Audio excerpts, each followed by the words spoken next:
Je me pose plein de questions depuis un certain temps sur le féminisme et notamment sur le féminisme en France.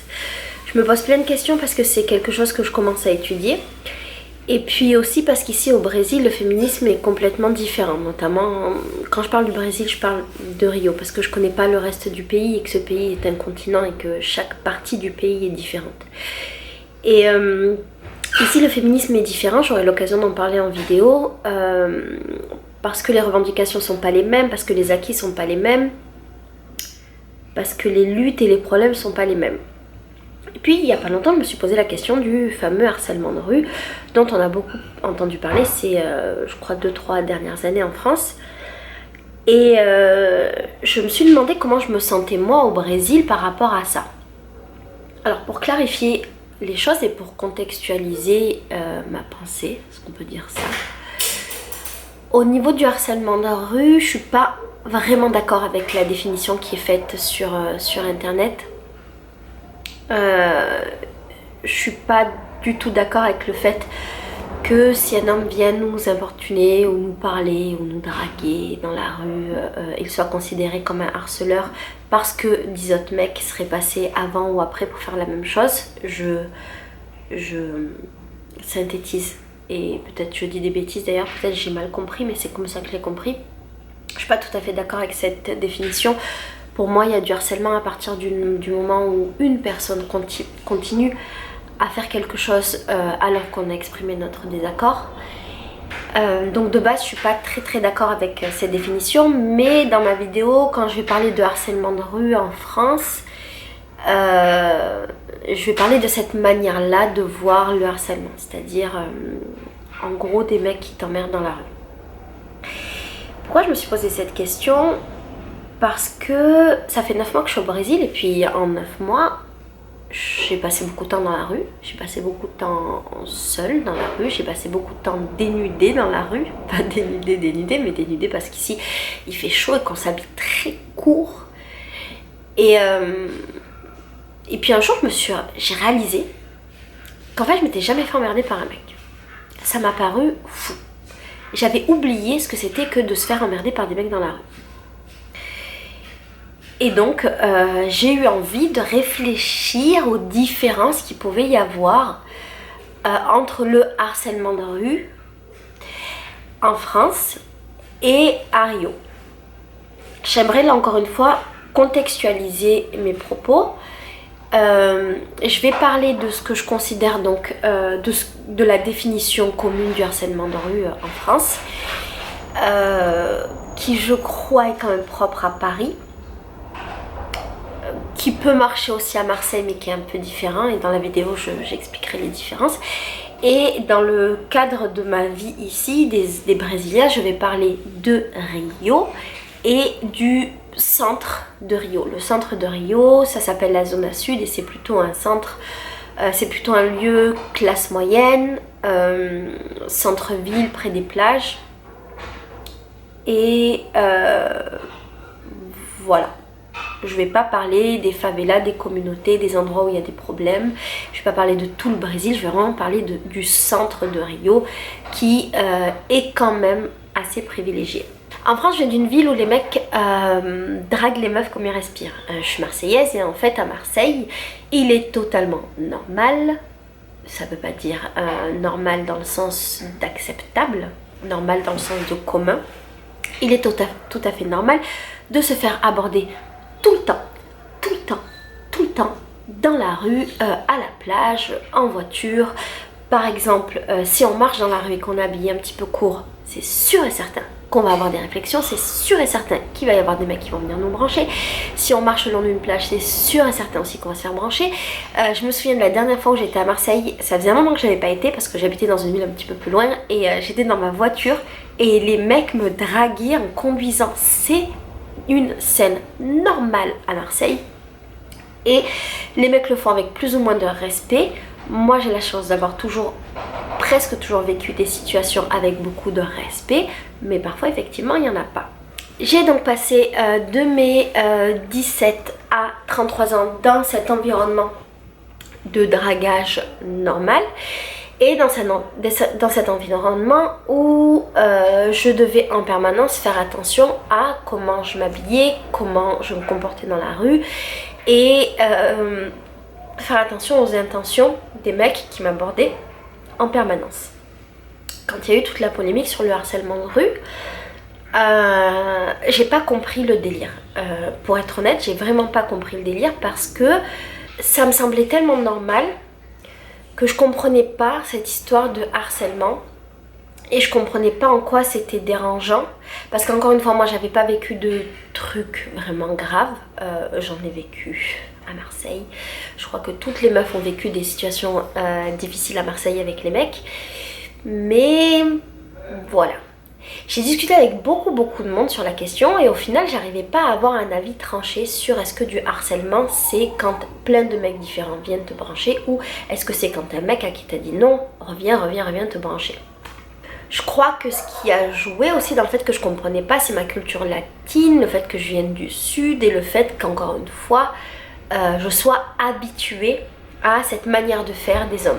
Et du coup chaque fois que je quitte Marseille, que je reviens à Marseille, j'ai toujours un moment où je suis un peu choquée du nombre de fois où je me fais draguer dans la rue. Et je sais pas en fait si je dois être contente ou pas de ça parce qu'il y a une part de moi bien entendu qui se sent un peu flattée. Et puis il y a une part de moi qui est un petit peu saoulée par ça.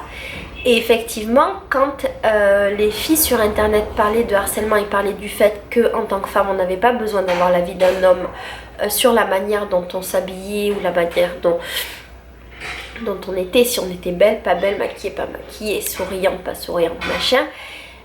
C'est vrai que cette question-là, parfois je me la pose et au final, je pense que les filles ont raison et qu'on n'a pas besoin d'avoir l'avis d'un homme sur la manière dont on est, nous en tant que femmes. Le truc qui me dérange dans cette guérilla qui avait été menée contre les hommes harceleurs, c'était le fait que je trouve, et encore une fois c'est mon interprétation, je trouve que on regardait pas l'intention des mecs et je trouve que très souvent les mecs sont plutôt polis et je viens d'une ville encore une fois où les mecs te draguent tout le temps, les mecs sont plutôt polis, les mecs ont plutôt des bonnes intentions. Et moi je crois plutôt qu'il y a un manque d'éducation dans leur manière de nous aborder ou peut-être d'éducation féministe plutôt qu'une réelle volonté d'harceler ou de faire chier une femme. Et je crois que les discussions à ce sujet prenaient pas vraiment ça en compte parce qu'on partait du principe de mon interprétation encore que quelle que soit l'intention du mec, il n'avait pas à le faire. Voilà. Pour moi, c'est difficile de penser comme ça parce que dans mon monde, l'intention est importante. Je crois que bien souvent, quand un mec vient nous aborder, nous faire un compliment, il s'agit juste d'un compliment pour nous faire plaisir, donner du bonheur, transmettre une bonne émotion, une bonne énergie, aussi nous draguer. Mais il s'agit quand même d'un transfert de bonnes émotions. Ceci dit, j'ai conscience du fait qu'en France, la plupart du temps, si ce n'est quasiment tout le temps, quand un mec vient t'aborder dans la rue, c'est pour te draguer, donc il y a quand même une intention derrière. À Marseille, il y a quelque chose un petit peu différent, je crois, qu'à Paris, c'est qu'il y a peut-être plus de légèreté dans la manière de complimenter, d'aborder une fille et dans la manière de draguer, même si à contrario, je trouve que ça peut être aussi ultra violent. Ouais. Ça n'a pas l'air logique ce que je dis, mais dans ma tête ça l'est. Ça n'a pas l'air logique. Disons qu'à Marseille, les mecs vont beaucoup draguer. Beaucoup. Et très souvent, il n'y aura rien derrière. Et c'est pas très grave. Tu leur réponds pas, tu fais un sourire ou pas. Et je trouve que la drague à Paris, si je peux me permettre de comparer avec Paris, est un petit peu plus lourde et peut-être que c'est pour ça que je me reconnaissais pas forcément dans les vidéos qui avaient été faites sur le harcèlement de rue, peut-être. En France, qu'un mec vienne me draguer ou me complimente, ça ne me gêne absolument pas pour tout te dire. Et la plupart du temps je réponds, je remercie la personne ou pas, ou je fais un sourire ou pas, mais la plupart du temps je réponds. Et le dialogue est plutôt sain, plutôt cool. Et puis parfois je discute avec les mecs et puis ça m'est déjà arrivé que des mecs deviennent des potes. Et moi, j'ai pas trop de problème avec ça. J'ai un problème avec le fait que quand je n'ai pas envie de discuter avec un mec, il insiste. Quand je n'ai pas envie de donner mon numéro à un mec, il insiste. J'ai un problème avec cette insistance qui, pour moi, est du harcèlement. Du coup, je suis rarement sur la défensive. Et quand les mecs deviennent un petit peu lourds, j'arrive à les remettre à leur place facilement. Et c'est peut-être pour ça que j'ai pas trop eu d'expériences négatives dans ma vie. Alors la question s'est posée des Brésiliens. Comment est-ce que les Brésiliens draguent? Comment ça se passe dans la rue? Est-ce que je vais me faire siffler en permanence? Est-ce que des mecs vont venir m'aborder, me demander mon numéro, etc. etc. J'avais eu des expériences en Amérique latine, et notamment en Argentine. Et en Argentine, je trouve que les mecs sont un peu lourds. Et j'avais un petit peu cette peur en arrivant au Brésil. Et je me demandais comment ça se passait, vu que les meufs étaient toutes à moitié à poil dans la rue. Et je me disais, mais moi, quand je vais être aussi à moitié à poil dans la rue, c'est-à-dire en micro-short et en haut de maillot de bain toute la journée, comment est-ce que je vais gérer ces mecs-là, sachant en plus que c'est pas mon pays, pas ma culture, que je comprendrai pas ce qu'ils me disent et que je ne parle pas leur langue. Je trouve qu'au Brésil, les mecs ont une attitude totalement différente des Français. Encore une fois, j'habite à Rio, dans la zone sud. Zone sud, c'est une espèce de bulle à Rio, très classe moyenne. Les mecs ont une attitude qui est complètement différente. Et je trouve qu'à Rio, les mecs draguent beaucoup, mais que les femmes sont très fortes et savent exactement comment les remballer. Et c'est drôle parce que les femmes ne se positionnent jamais en victime. Je dis pas que toutes les Françaises se positionnent en victime, mais je trouve qu'il y a eu beaucoup de positionnements en victime des méchants hommes qui nous harcelaient dans la rue, et moi ça m'a dérangée, pour tous les gentilshommes qui en fait complimentaient juste gentiment les femmes dans la rue. Et encore une fois, ça n'est que mon avis et ma vision du monde. Je trouve qu'ici les femmes savent très bien gérer les hommes, savent très bien comment remballer les hommes avec beaucoup de douceur, beaucoup de bienveillance. Et ça crée un climat dans lequel il n'y a pas d'agressivité. Personne se sent harcelé, personne se sent harceleur ou remballé ou machin. Et je n'ai jamais vu de situation où une fille remballait un mec et après le mec l'insultait, comme ce que j'ai pu voir en France, dans des situations où les mecs branchent les meufs et les meufs sont agressives, ils les envoient chier et les mecs du coup ont une réponse agressive et leur parlent mal derrière. Alors, tout ce dont je te parle bien sûr, ça reste que mon expérience, et peut-être que d'autres filles ont vécu d'autres expériences au Brésil, que ce soit des touristes ou que ce soit des Brésiliennes. Encore une fois, mon expérience de 9 mois à Rio. Je trouve qu'ici les mecs draguent pas mal, mais finalement pas partout et pas tant que ça. Quand j'avais écrit cette vidéo, ça remonte à quand même plus de 3 mois peut-être. Quand j'avais écrit cette vidéo, j'avais marqué, donc je lis que les mecs draguaient beaucoup tout le temps à la plage, en soirée, dans la rue, machin. Et en fait, finalement, je reviens un petit peu sur ce que je dis, parce que je me suis rendu compte que déjà, en tant que meuf, je draguais plus les mecs que l'inverse.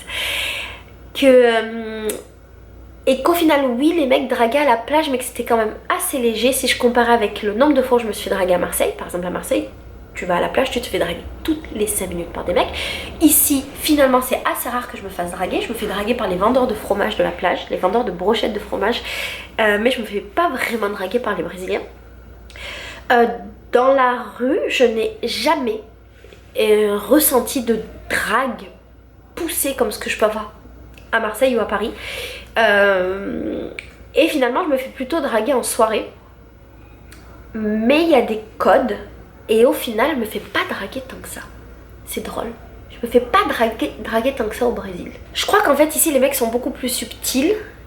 Et une différence que j'ai pu voir entre les mecs brésiliens et les mecs français, ça a été quand j'ai des potes français que j'ai amenés en soirée, qui se sont mis à draguer des meufs et qui se sont fait remballer de A à Z.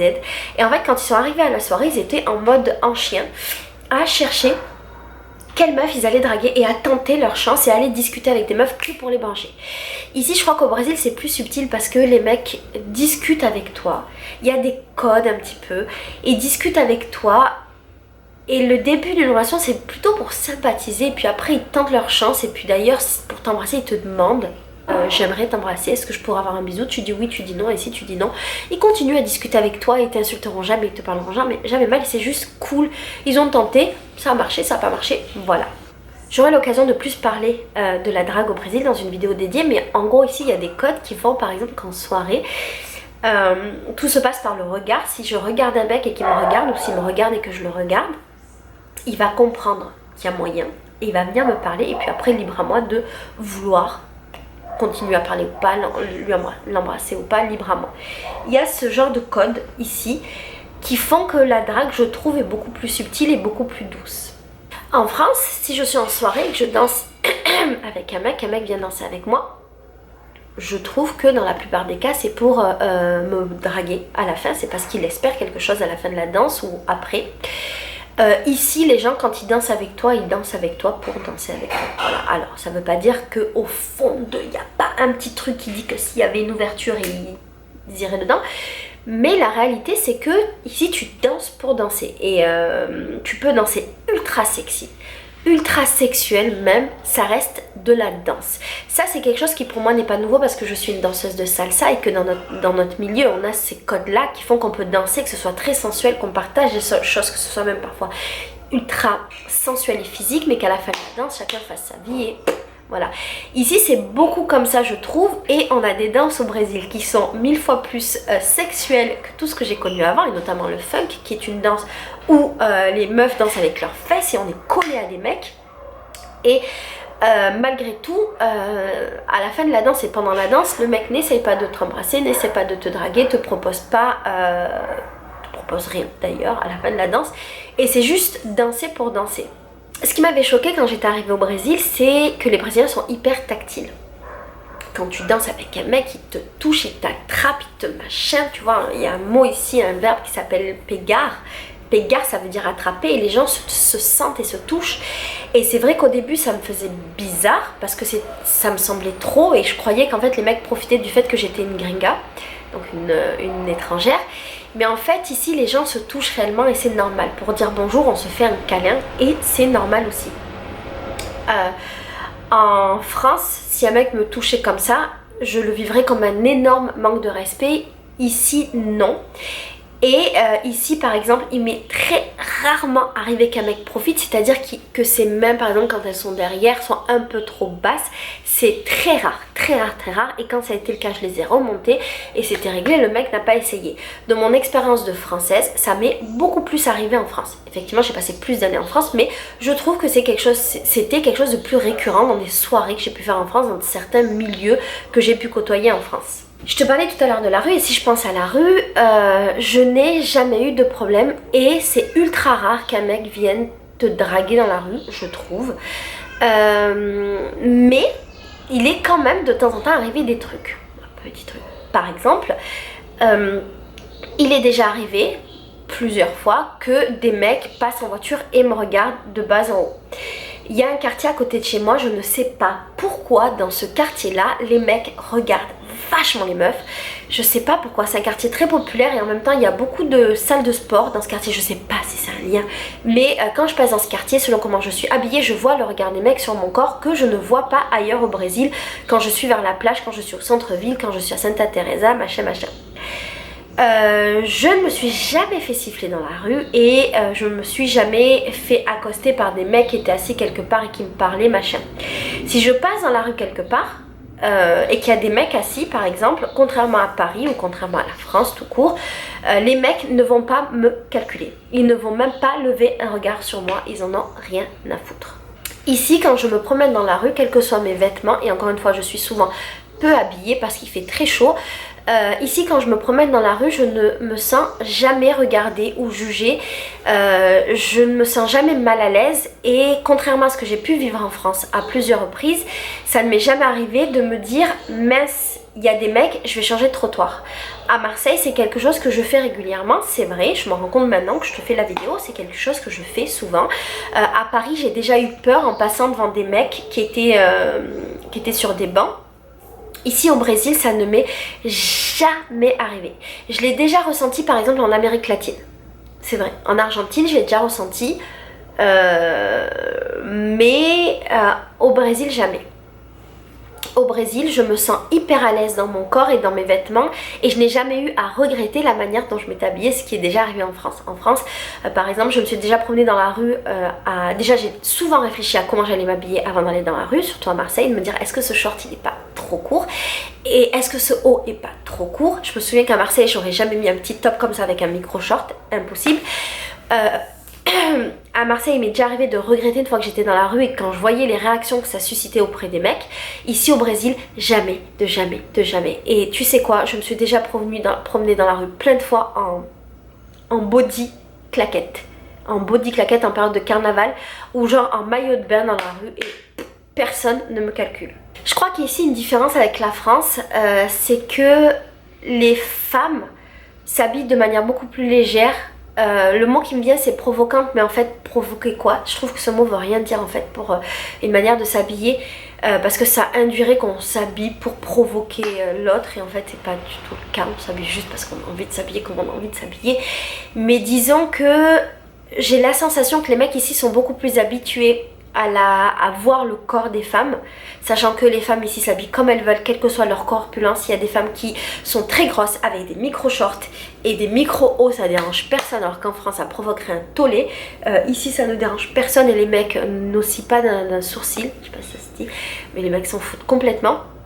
Et oui, je crois qu'ils sont habitués, que du coup ils draguent moins les meufs ou ils emmerdent moins les meufs dans la rue que ce que nous on peut vivre en France. En fait, en tant que femme, je me sens vachement plus à l'aise ici au Brésil et à Rio que ce que j'ai pu vivre en France. Tu vois, j'ai commencé cette vidéo en te disant que finalement le harcèlement, machin, je l'avais pas trop ressenti, mais en te faisant la vidéo, c'est marrant parce que ma pensée évolue et je trouve qu'en fait il y a un climat assez oppressant pour les femmes en France. Même si je suis pas d'accord avec la définition du harceleur et du harcèlement. Ça veut pas dire que je pense pas qu'il y ait un problème. Je pense qu'il y a un problème. Je pense qu'il y a un climat qui, comme je viens de dire, est très oppressant pour les femmes. Je pense que c'est dur d'être une femme et de s'assumer en France. Je pense que c'est dur d'être une femme tout court en France. Je sais pas si c'est le cas partout en Europe, mais en France oui. Je trouve que c'est dur d'assumer son corps, d'assumer ses envies, d'assumer sa corpulence, d'assumer ses différences quand on est en France. Et maintenant que je vis au Brésil, je m'assume encore plus. Je m'assumais déjà beaucoup en France, mais je m'assume encore plus. J'ai passé 9 mois ici au Brésil sans me préoccuper du regard des hommes en fait. Et c'est parce que j'avais oublié que les hommes pouvaient nous emmerder dans la rue que j'ai été hyper surprise un jour de me dire putain mais c'est vrai qu'en fait en France c'est pas pareil. Il n'y a pas vraiment de but à cette vidéo c'est pas pour revendiquer quoi que ce soit en fait, c'est pas pour affirmer non plus quoi que ce soit ou affirmer des positions ou machin. Cette vidéo c'est juste pour te dire que je sais même pas en fait pour te dire quoi, pour te dire qu'ici en tant que femme je suis vraiment heureuse, qu'ici je peux être celle que je suis en permanence, qu'ici le harcèlement de rue dans mon monde et dans mon expérience n'existe pas. Ceci étant, je voudrais modérer mes propos parce que y a quand même un mouvement féministe qui est très fort ici au Brésil et il y a beaucoup de femmes qui se battent pour les situations dans lesquelles les hommes manquent de respect, les situations dans lesquelles les hommes sont machistes, il y a beaucoup de machisme. Je crois que moi je ne l'ai pas vécu encore ici au Brésil parce que je fréquente un milieu très privilégié. Je parle pas d'argent, même si c'est quand même le cas parce que je fréquente un milieu classe moyenne. Je fréquente un milieu très privilégié parce que j'ai la chance d'être entourée de gens qui sont profondément féministes, d'hommes qui sont profondément féministes aussi. Je suis entourée d'artistes, je suis entourée de gens qui sont du monde du carnaval et des blocos dont j'ai parlé dans une vidéo plus longue. Et donc je suis pas confrontée à ce genre de situation, mais en même temps j'ai envie de te dire, quand je suis dans la rue, je suis avec tous les types de gens. Alors pourquoi j'ai pas encore été confrontée à ça? Cette vidéo en fait c'est pas des affirmations de quoi que ce soit, hein. C'est encore une pensée en évolution et peut-être que je te ferai une vidéo plus tard pour te dire qu'en fait tout ce que je t'ai dit aujourd'hui c'est de la merde.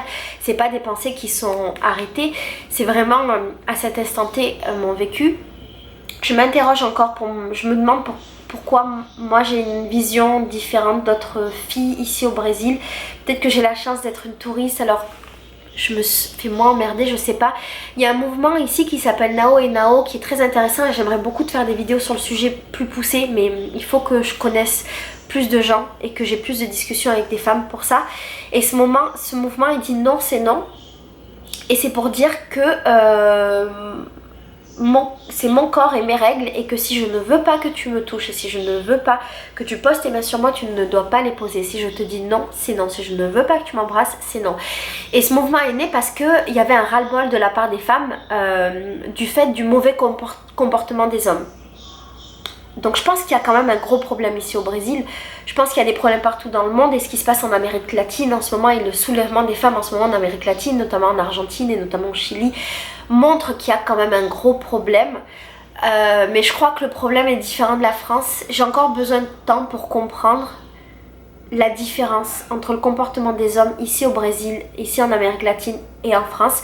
J'ai encore besoin de temps pour comprendre quand est-ce qu'il y a des problèmes et pourquoi d'autres fois il n'y en a pas. Donc je te ferai d'autres vidéos pour t'en parler. Mais la réalité c'est que je me sens mieux en tant que femme ici au Brésil qu'en France. Voilà. Il n'y a pas de morale à cette vidéo. Je suis désolée. Mais c'est bien. J'aime bien discuter avec toi juste des expériences que je vis. Et j'aime bien les vidéos qui évoluent et où je peux dire des bêtises ou des vérités. Et où je peux changer d'avis. Si toi t'as passé du temps au Brésil, j'aimerais bien avoir ton avis. Si t'es brésilienne, j'aimerais bien avoir ton avis aussi. Et voilà. C'est tout en fait. Je t'embrasse fort. À bientôt. Pour une autre vidéo où on parlera d'un truc. Ciao. Passo pra uma armadilha, lobo correndo em círculo pra alimentar a matilha. Comparo sua chegada com a fuga de uma índia.